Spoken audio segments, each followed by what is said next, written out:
wabarakatuh. Perkenalkan, nama saya Cherry Amelia Anggaini. Saya dari kelas 2B. Di sini saya akan memaparkan materi tentang keracunan organofosfat.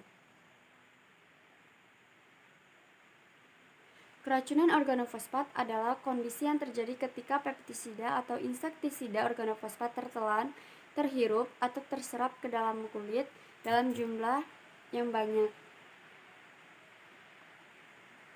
yang melebihi batas. Organofosfat adalah golongan pestisida yang dipakai oleh petani untuk membasmi hama karena mempunyai daya basmi yang kuat dan cepat dan memiliki sifat yang mudah terurai di alam. Namun, senyawa pestisida organofosfat dapat menimbulkan keracunan baik akut maupun kronis. Organofosfat merupakan senyawa kimia ester asam fosfat yang terdiri atas satu molekul fosfat yang dikelilingi oleh dua gugus organik serta gugus X atau yang tergantikan oleh organofosfat menfosfolirasi asetikolin.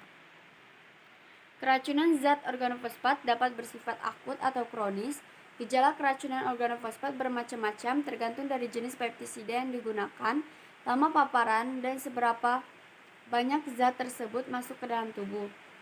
Beberapa efek toksik dapat terjadi seperti mual, bronkokonstriksi, sialorrhea, hipertensi, hipersekresi, miosis, diare, brakikardia, kejang, sianosis, dan tremor yang mempengaruhi sistem saraf pusat. Upaya pencegahan penting dilakukan untuk mengurangi risiko keracunan organofosfat, di antaranya dengan memberikan edukasi mengenai jenis-jenis pestisida kepada para petani sehingga mengetahui mana yang berbahaya dan tidak berbahaya, juga penggunaan alat pelindung diri atau APD. Adapun rute masuk organofosfat ke dalam tubuh, organofosfat dapat masuk ke dalam tubuh manusia melalui beberapa cara, di antaranya melalui peroral, inhalasi, dan parenteral. Secara peroral, organofosfat dapat masuk ke dalam tubuh melalui alat pencernaan. Hal ini dapat terjadi karena kesengajaan dan secara tidak sengaja. Apabila dengan sengaja, penderita dapat mengalami keracunan organofosfat karena meminum bahan organofosfat dengan maksud bunuh diri. Selanjutnya ada secara inhalasi. Organofosfat dapat masuk ke dalam tubuh manusia melalui alat pernapasan. Hal tersebut dapat terjadi pada penderita yang melaksanakan pekerjaan penyemprotan pestisida organofosfat. Secara parenteral, organofosfat dapat masuk ke dalam tubuh akibat kontak selaput lendir mata. Kebanyakan terjadi pada penderita yang melaksanakan penyemprotan atau pengangkutan bahan organofosfat.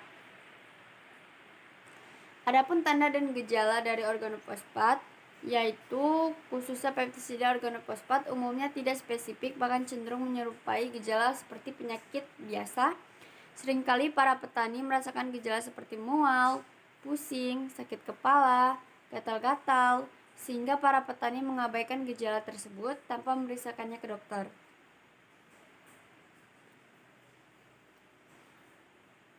Gejala keracunan organofosfat bermacam-macam tergantung dari jenis pestisida yang digunakan, lama paparan, dan seberapa banyak zat tersebut masuk ke dalam tubuh.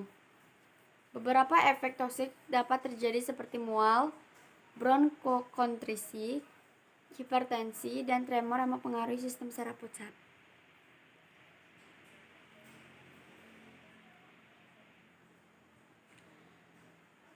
Adapun overstimulasi reseptor asetikolin di sistem saraf pusat mengakibatkan akumulasi sehingga menyebabkan kecemasan, sakit kepala, kejang, ataksia, depresi pernapasan, dan sirkulasi. Ketika terjadi ekspresi overstimulasi muskarinik akibat kelebihan asetikolin pada reseptor, gejala gangguan seperti penglihatan, sesak di dada, mengi karena bronkokonstriksi, peningkatan sekresi bronkial, peningkatan air liur, berkeringat, peristaltik, dan buang air kecil dapat terjadi.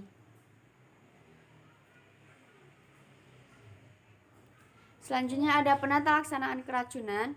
Untuk mengatasi keracunan karena toksikan, tindakan yang diperlukan adalah stabilisasi pasien, dekontaminasi, dan pemberian antidotum. Yang pertama, stabilisasi pasien. Pemeriksaan saluran nafas, pernapasan, dan sirkulasi merupakan evaluasi primer yang harus dilakukan serta diikuti evaluasi terhadap tanda dan simptom toksisitas kolinergik yang dialami pasien. Dukungan terhadap saluran pernapasan dan intubasi endotrakeal harus dipertimbangkan bagi pasien yang mengalami perubahan status mental dan kelemahan neuromuskular. Sejak antidotum tidak memberikan efek, pasien harus menerima pengobatan secara intravena dan monitoring jantung. Hipotensi yang terjadi harus diberikan normal salin secara intravena dan oksigen harus diberikan untuk mengatasi hipoksia. Terapi suportif ini harus diberikan secara paralel dengan pemberian antidotum. Yang kedua ada dekontaminasi. Dekontaminasi harus segera dilakukan kepada pasien yang mengalami keracunan. Baju pasien harus segera dilepas dan badan pasien harus segera dibersihkan dengan sabun. Proses pembersihan ini harus dilakukan pada ruangan yang mempunyai ventilasi yang baik untuk menghindari kontaminasi sekunder dari udara. Dekontaminasi pada saluran cerna harus dilakukan setelah kondisi pasien stabil. Dekontaminasi saluran cerna dapat melalui pengosongan orogastrik atau nasogastrik jika toksikan diharapkan masih berada di lambung. Yang ketiga ada pemberian antidotum. Agen antimuskarinik seperti atropin, ipratopidium, glikopirolat, dan skopolamin biasanya digunakan mengobati efek muskarinik karena keracunan organofosfat. Salah satu yang sering digunakan adalah atropin karena memiliki riwayat penggunaan paling luas. Atropin melawan 3 efek yang ditimbulkan karena keracunan organofosfat pada reseptor muskarinik, yaitu bradikardi, bronkospasme, dan bronkorea. Yang kedua ada oksim. Oksim adalah salah satu agen farmakologi yang biasa digunakan untuk melawan efek neuromuskular pada keracunan organofosfat. Terapi ini diperlukan karena atropin tidak berpengaruh pada efek nikotinik yang ditimbulkan oleh organofosfat. Selanjutnya ada kesimpulan dari materi yang saya sampaikan ini. Organofosfat dapat menimbulkan keracunan karena dapat menghambat enzim kolinesterase. Manajemen terapinya meliputi stabilisasi pasien, dekontaminasi, dan pemberian antidotum. Antidotum yang digunakan adalah atropin dan pralidosim. Mungkin itu saja materi yang bisa saya paparkan mengenai keracunan organofosfat.